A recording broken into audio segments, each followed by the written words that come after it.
सियासत का गद्दार, साइकिल को पंचर करने वाले ये थे वही लोग जो कभी ड्राइवर सीट पर बैठे थे।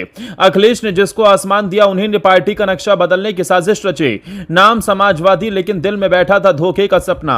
यह कहानी है गद्दारी की जिसमें हर चेहरा मुस्कुराता है लेकिन भीतर खंजर छुपाए बैठा है। समाजवाद की आड़ में सपा को पीठ पीछे जख्म देने वाली कौन? जी हां, राजनीति में अगर सबसे खतरनाक चीज कोई है तो वो है अपनों की गद्दारी। अखिलेश यादव ने जिन पर आंख मूंद कर भरोसा किया वही लोग आज दूसरों की गोदी में बैठकर उन्हीं पर कीचड़ उछाल रहे हैं। ये वो लोग हैं जिन्होंने समाजवादी पार्टी से राजनीति सीखी, मंच पाए, पहचान बनाई और जब मौका मिला तो साइकिल की हवा निकाल दी। आज हम आपको दिखाएंगे समाजवादी पार्टी के साथ गद्दार नेताओं की काली कुंडली, जिनके अंदर एम्बिशन था, लॉयल्टी नहीं। तो आइए खोलते हैं ये गद्दारी डायरी। अपर्णा यादव, घर की बहू, बाहर की बीजेपी ब्रिगेडियर। अखिलेश यादव की भाभी और मुलायम सिंह यादव की बहू अपर्णा यादव को पार्टी ने महिला चेहरे के तौर पर पेश किया। खुद अखिलेश ने उन्हें बढ़ावा दिया, लेकिन गद्दारी कब शुरू हुई? योगी आदित्यनाथ से नजदीकियां, मंचों से जय श्री राम और भारत माता की जय के नारे जब पार्टी सेक्युलर लाइन पर चल रही थी, अंत में बीजेपी में शामिल होकर समाजवादी परिवार की सियासी चूल्हे हिलाती और अब सपा पर तीखे हमले और बीजेपी के लिए महिला वोट बैंक को टारगेट कर रही है। मुलायम के नाम का राजनीतिक इस्तेमाल कर रही है। नरेश अग्रवाल, कुर्सी के लिए कहीं भी झुकने वाला नेता।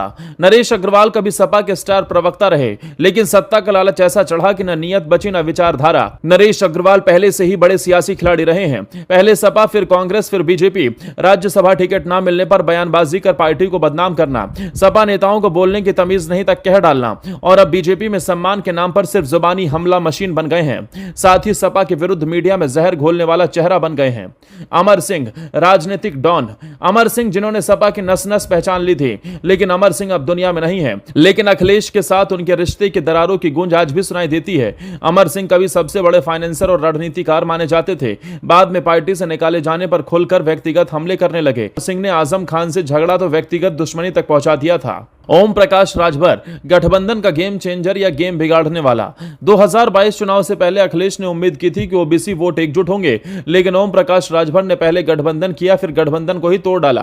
राजभर का सपा के वोटरों को भ्रमित करना, टिकट बंटवारे में मनमानी की कोशिश करना और बाद में योगी से मीटिंग और सरकार के पक्ष में बोलना दिखाता है कि उन्होंने अखिलेश यादव का सीधा उल्लू काट दिया और अब भी बीजेपी को धोखा देने की जुगत में लगे हैं और एनडीए में जाकर उनके डिप्टी सीएम बनने की चाहत है। और इतना ही नहीं, बीजेपी खुश करने के लिए अखिलेश को जातिवादी बताकर खुद को सामाजिक न्याय का ठेकेदार बताते हैं। अंबेडकर का नाम लेकर अखिलेश को कमजोर करने वाला चेहरा।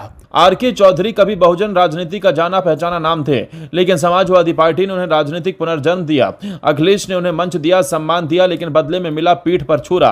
दरअसल आरके चौधरी ऐसे नेता हैं जिन्होंने अखिलेश के साथ मंच साझा करने के बाद उन्हीं की नीतियों की आलोचना शुरू कर दी थी और दलित समुदाय को अलग पार्टी बनाने के लिए भी भड़काया था। आरके चौधरी ने एसपी के ओबीसी दलित गठजोड़ को तोड़ने की कोशिशें की। ये हमेशा कहते रहते हैं कि अखिलेश यादव दलितों को सिर्फ वोट बैंक समझते हैं। बहुजन पॉलिटिक्स अब एसपी से नहीं बीएसपी से ही चलेगी, यानी सपा के कोर वोटर्स को कंफ्यूज करने की पूरी रणनीति बना रहे हैं। हरिओम यादव, नेताजी के रिश्तेदार लेकिन भाजपा का प्रचारक। हरिओम यादव समाजवादी पार्टी के एक मजबूत नेता रहे हैं। मुलायम सिंह यादव के रिश्तेदार, लेकिन गद्दारी का जो रास्ता उन्होंने पकड़ा वो चौंकाने वाला था। हरिओम यादव ने चुनाव से ऐन पहले बीजेपी ज्वाइन कर ली थी।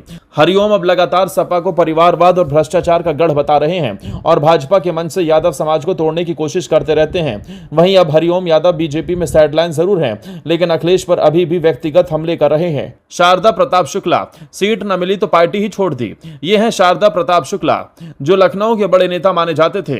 अखिलेश ने इन्हें कई मंच दिए, लेकिन जब टिकट नहीं मिला तो दल बदल कर दिया। इनकी गद्दारी का तरीका कुछ अलग था। शारदा प्रताप समाजवादी पार्टी की छवि को लगातार क्षति पहुंचा रहे हैं। ये ऐसे नेता हैं जिन्होंने निजी नाराजगी को पार्टी के खिलाफ आंदोलन बना दिया, लेकिन अब फिलहाल बीजेपी में शामिल होकर पुराने रिश्तों का फायदा उठा रहे हैं। एसपी के मुस्लिम वोट बैंक को बांटने की रणनीति बना रहे हैं। सपा के अंदर के सुशील चेहरे जो बीजेपी को फीड कर रहे हैं। कुछ नेता अभी भी एसपी के अंदर है, नाम नहीं लेते, लेकिन सारी रणनीतियां बीजेपी तक पहुंचती हैं। ये अघोषित गद्दार सपा के सबसे बड़े खतरे हैं। सच यही है दोस्त, दुश्मन बाहर से नहीं तोड़ते, घर के लोग ही गिरा देते हैं किले। अखिलेश यादव आज सिर्फ बीजेपी से नहीं लड़ रहे, बल्कि उन चेहरों से लड़ रहे हैं जो उनके साथ होने का दिखावा करते हैं, लेकिन असल में उनके पीठ में खंजर लिए घूमते हैं। लेकिन लड़ाई अभी बाकी है, क्योंकि जनता सब देख रही है और जब वो फैसला सुनाती है तो गद्दारों की दुकानें हमेशा के लिए बंद हो जाती हैं। अगर आपको भी लगता है कि गद्दारी सबसे घटिया राजनीति है तो इस वीडियो को लाइक करें, गद्दारों का नाम कमेंट में लिखें और हमारे चैनल को सब्सक्राइब करना मत भूलिए, क्योंकि हम लाते हैं सियासत के ऐसे काले सफेद चेहरे जिनकी पोल खोलना जरूरी है।